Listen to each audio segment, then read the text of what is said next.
and she'll be signing them later today. Please welcome Laura Purdie Salas.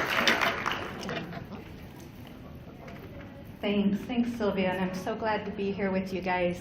And I'm still trying to recover from those powerful first three poets, and now for something completely different.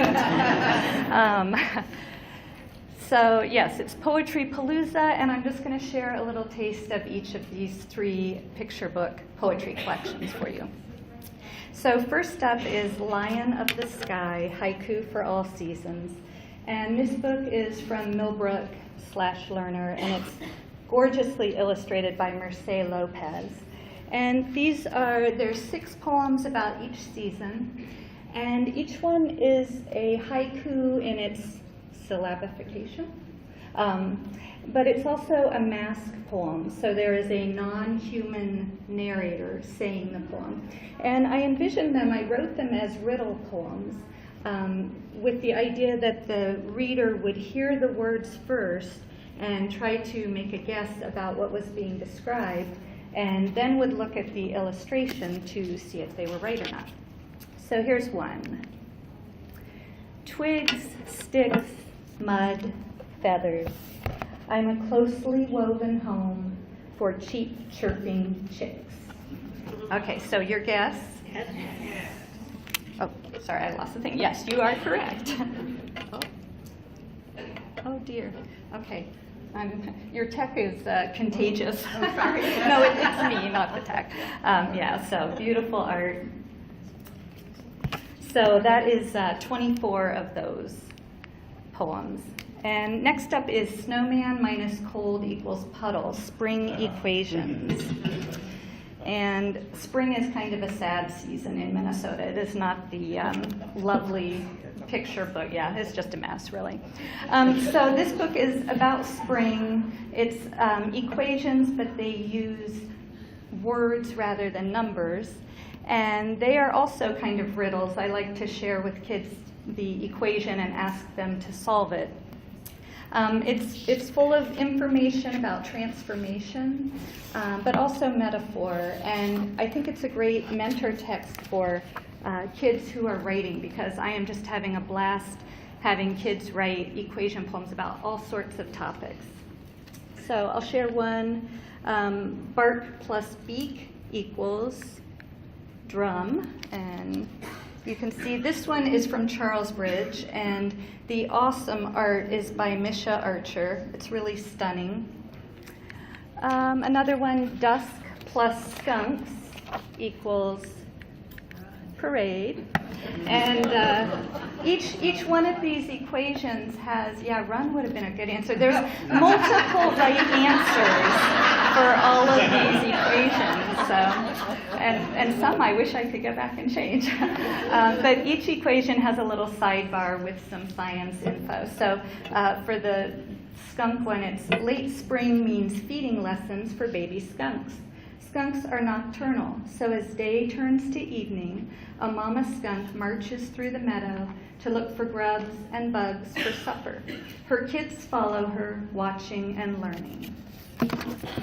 And then the very last equation in here is you plus the world equals. And I didn't answer this one. I just left it a question mark.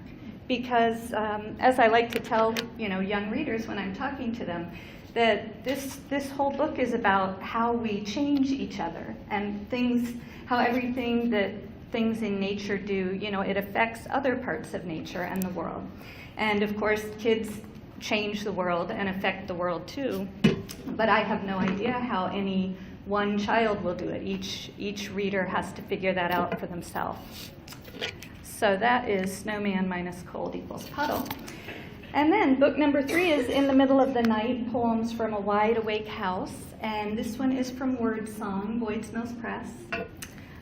Vibrantly, gorgeously illustrated by Angela Madison. I was worried the art was going to be dark and depressing, but she made it just so charming and beautiful. And so this book it's all about night. This one has no science basis whatsoever. It's strictly imagination. And it begins when the child goes to sleep. After hours, sun and moon have traded places. Time for games, time for races. We wait, we wait, we wait all day for you to sleep so we can play. Your breathing settles slow and deep. Finally, you're fast asleep. And now the mischief begins. So I always love to put a book poem in when I can. Not only are they my favorite things, but I'm no fool.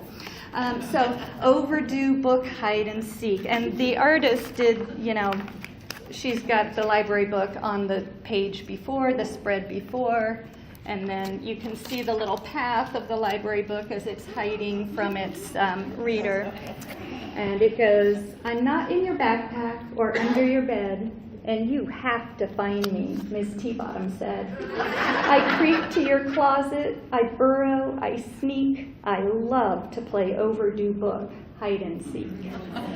I have been a victim of that game. And I will say, I didn't mention this, but when I said what this book is about, so nighttime and imagination is what I had in my head when I wrote the poems.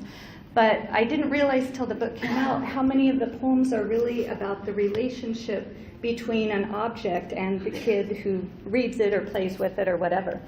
So I was surprised about how much relationship there is in here. And then I put a little bit of potty humor in here. Each room of the house is kind of represented. And so bathroom poem is Toilet Gets Bummed Out. I know, good, right? I like a good pun.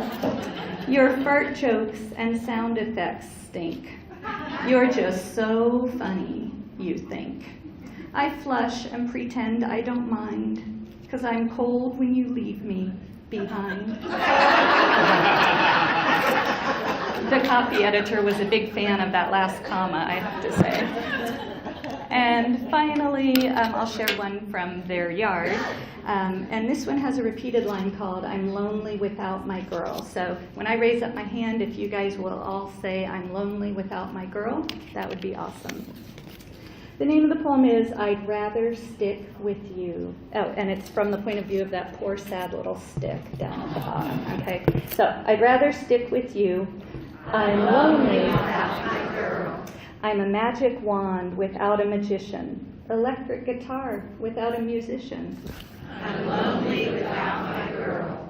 I'm a bronco without a cowhand to ride me, a sidekick without my hero beside me. I'm lonely without my girl. I want some adventure to play and to laugh, but nighttime's no fun when I'm only a half. I'm lonely without my girl. And those are my 3 Poetry Palooza books, and there are a lot of auxiliary materials on my website, and activity sheets and book trailers and all that kind of fun stuff. So thanks again for listening, and thanks for being here.